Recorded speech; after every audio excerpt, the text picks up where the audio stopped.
about fading the lure or fading up the treats. A lot of people complain about treat training, saying their dog will only do it if they show them the treats, but that's not the fault of using treats. It's actually just a problem with how you actually train the behavior to begin with.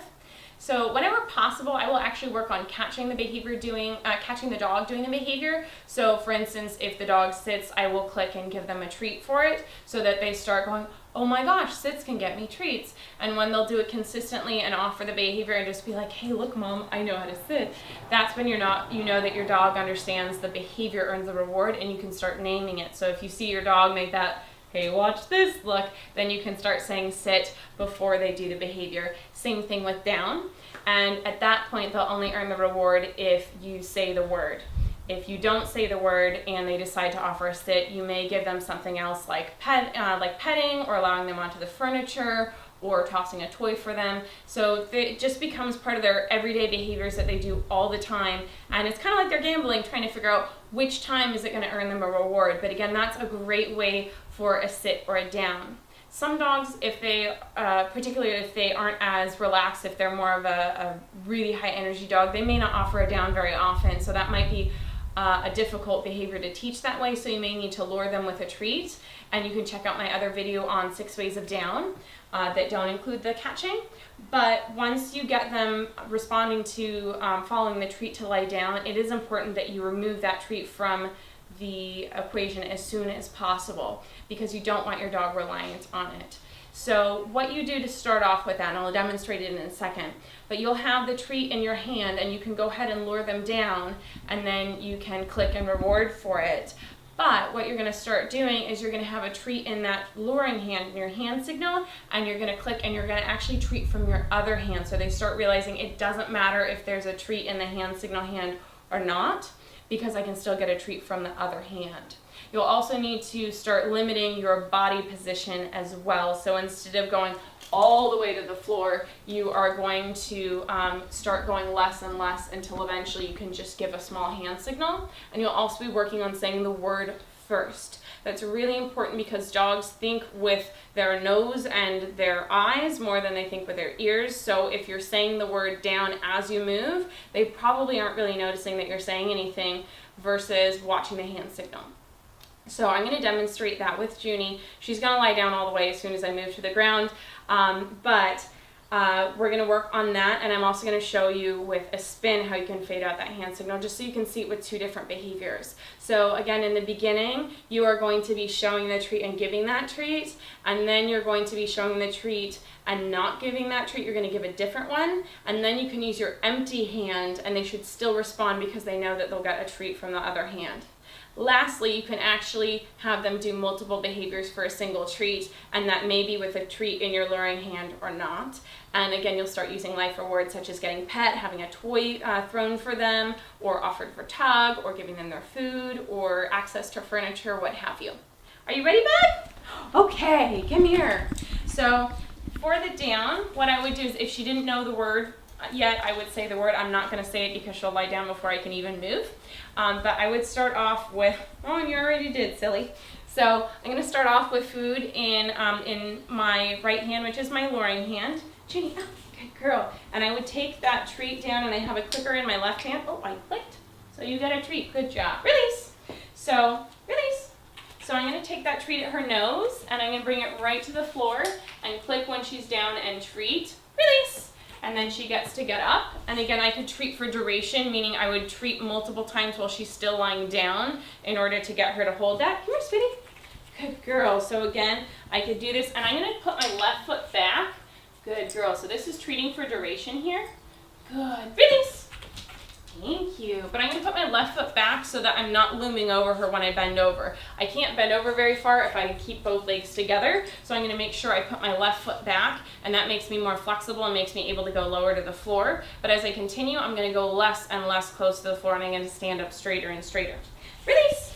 So this time, let's say I've done it several times, maybe about 5 times with the treat in my hand, giving the hand. This time I'm going to show her a treat in this hand, but I'm actually going to treat her from this hand.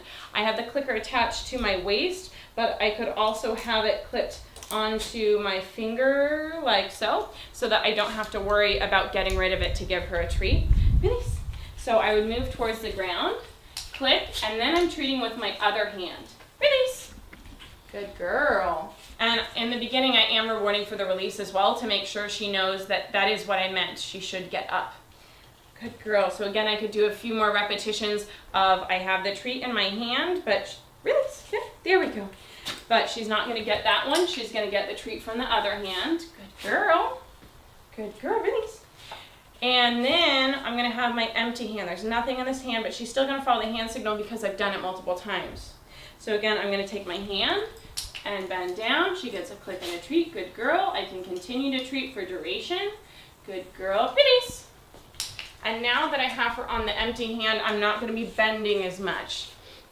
So this time I'm going to bend about 3/4 of the way. So I'm going to get my hand just under her nose, and that'll still get her to do it. And again, I click while she's in position. I can treat while she's still in position. Release. Good girl. And so she gets rewarded for that. And you do several repetitions at that height, and then you're going to go a little bit less. Come here, sweetie.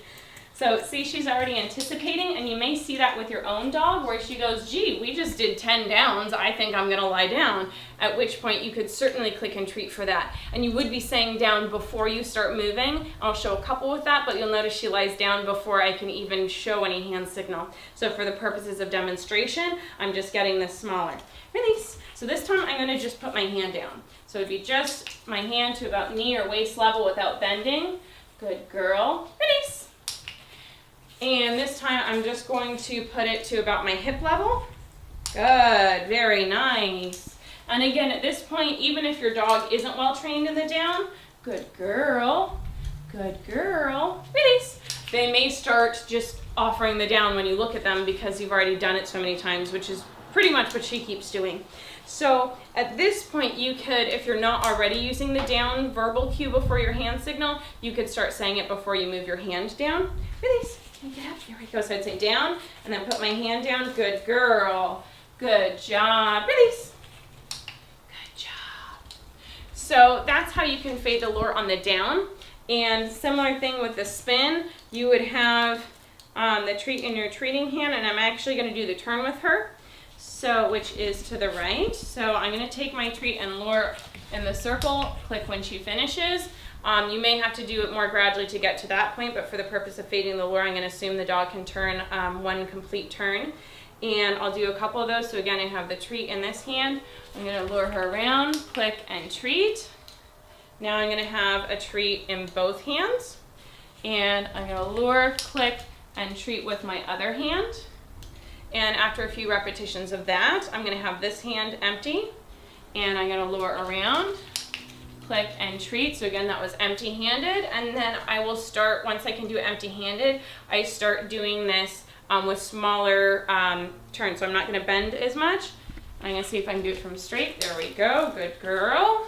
And again, I'm clicking the moment she completes the behavior and then getting the reward. I can do it a little bit smaller. Good girl. And a little bit smaller. You ready? Good. So I mostly just have to flick my wrist and she can do it. And again, I would use the cue first. Ginny, turn. Good job. Very nice. Ginny, turn. Good girl. So you always say the word before the hand signal. Turn. Good girl. Until eventually, I'm going to see if she'll do it. No hand signal. Ginny, turn. Good job. Very nice. Down. Good girl. Very good. Release. There we go. There you have it. So that's how you fade the lure out. You want to do that as quickly as possible. So if you're showing the treat, you only want to do that maybe a max of 5 times. And then once you do that, you can start luring with the treat and then treating with the other hand. And then after about 5 to 10 times of that, you can usually switch to an empty hand and then make your hand signal smaller.